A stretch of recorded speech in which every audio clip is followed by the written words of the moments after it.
icy silence between Siberia and Alaska lies an island long forgotten by history books, but not by those who understand what truly happened there. This is the story of Namalsk, an island haunted by Cold War ambition, rogue science, military secrets, and something far more alien. This is not just a survival tale.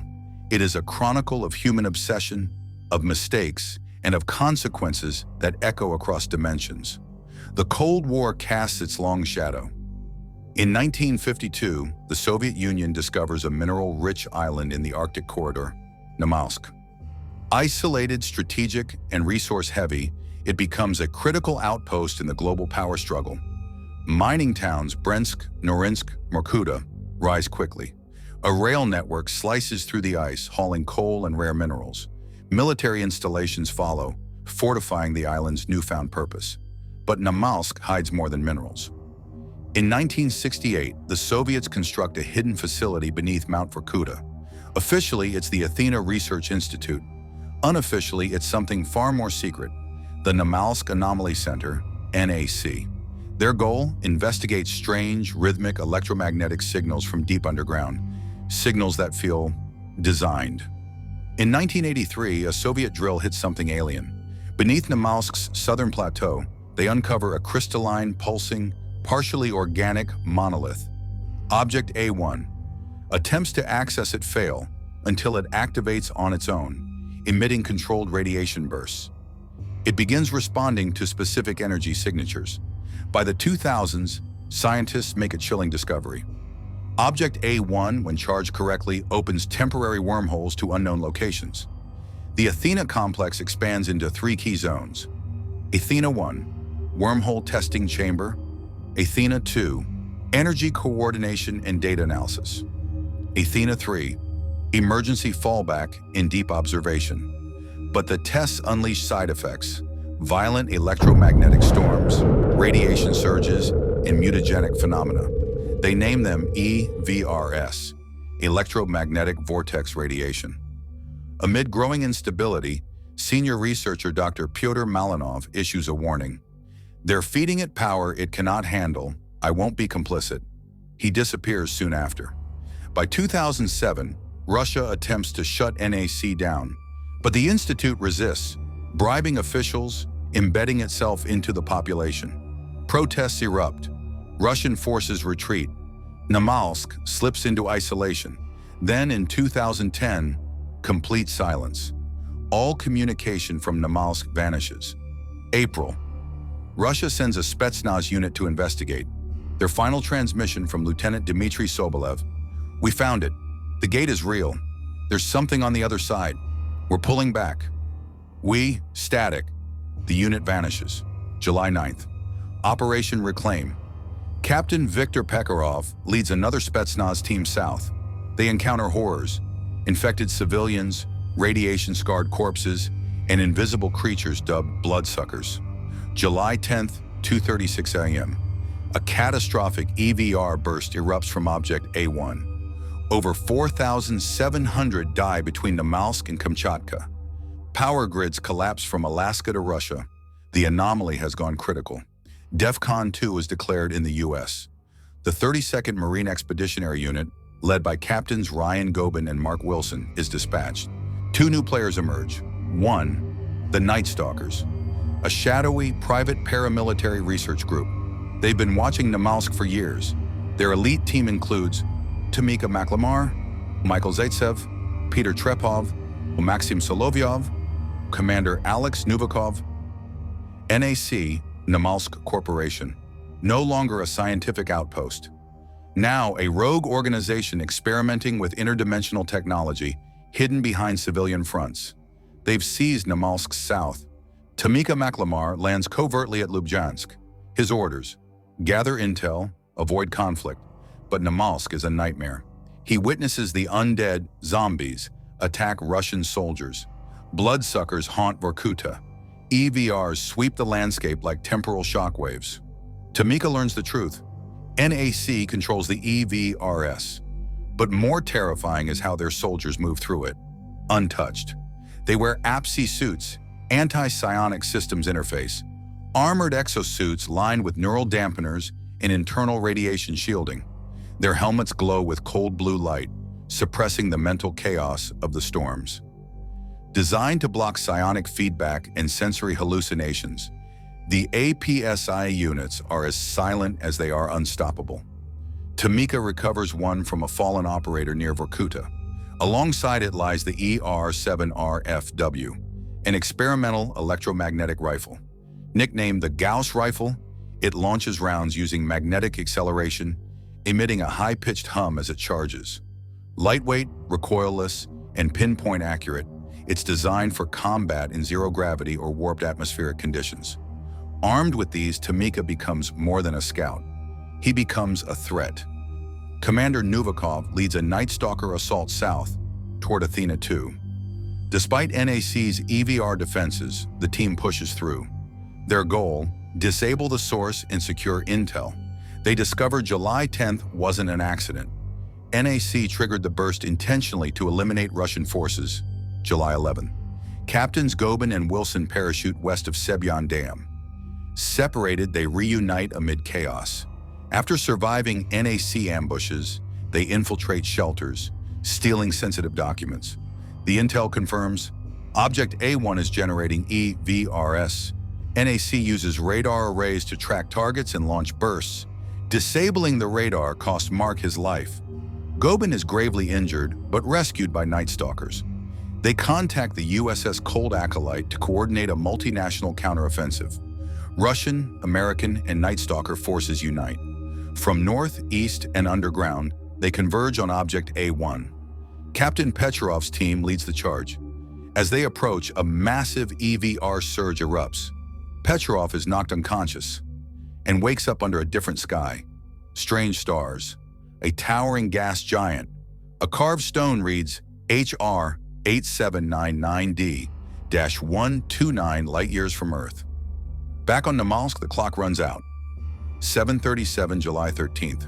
The Russian submarine SCAT IER-2 launches a nuclear missile. It strikes Object A1. October 15th, 2011. A man wakes inside a steel shipping container, dazed and disoriented. His name is Alexei Yeremeyev, a scientist once affiliated with Vladivostok University, but his memories are fractured. 2 years of his life, gone. He steps into the ghost city of Primorsk, western Chernobyl. The streets are littered with corpses, abandoned military checkpoints, medical crates from Venice marked for emergency use. Something catastrophic has happened. Then comes the shriek. A woman, infected, charges him with terrifying speed. He pulls a weapon from a dead soldier, fires instinctively. She falls. Alexei flees north. On Borny Hill, he surveys the land, forests, abandoned towns, and the ruined castle of Bestez.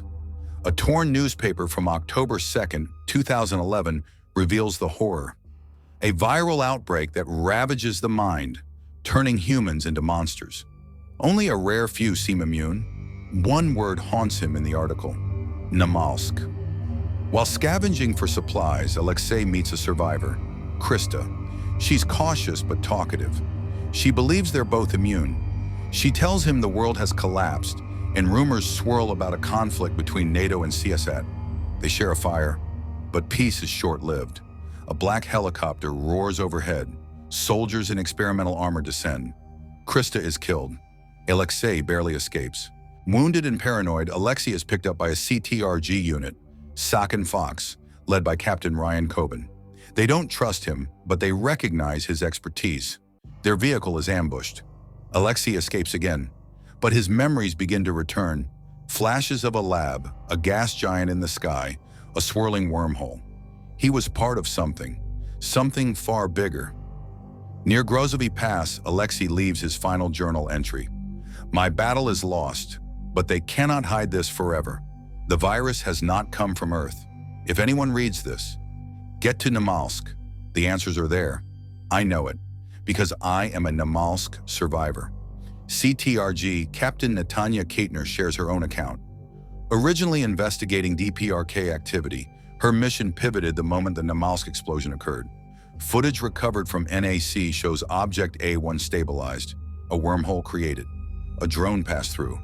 What they saw was not Earth, it was Lantia, a distant moon orbiting a gas giant near star system HR 8799. In the aftermath of the nuclear strike, Task Force Bering is deployed to Namalsk, but their presence ignites a new conflict. On July 21, 2011, CSAT forces stormed the Athena Institute, killing 41 Russian soldiers. The TF Bering base on Shemya Island is overrun.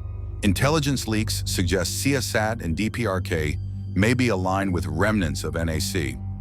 Keitner returns to Namalsk to investigate, but disappears shortly after reaching the Scat-12 submarine. Enter Captain Adam Walker and his crew aboard the Phoenix. The Phoenix wasn't just a rig, it was a fortress adrift in ice. Rebuilt from a decommissioned semi-submersible oil platform, it housed a full 3D printing lab, encrypted comms array, and a hardened hull that could survive EVR pulses. It was the Nightstalkers' last ship of safety, and soon the launching pad for mankind's final crossing, a mobile oil platform in the Bering Sea. When global communications fail, they respond to a distress signal from Namalsk. Trekking across frozen terrain, they find the abandoned SKAT-12. Inside, Keitner, barely alive. They rescue her. She warns, the virus that destroyed the world began with Namalsk. They set up base at Tara Harbor, but NAC finds them. An ambush kills half the team. The survivors flee, and the bridge collapses, leaving only Walker and Keitner. Walker and Keitner discover what NAC hid from the world. Using flax capacitors and alien blueprints, NAC had built Athena 3, a new facility capable of creating wormholes independent of Object A1. They named the moon on the other side Lantia.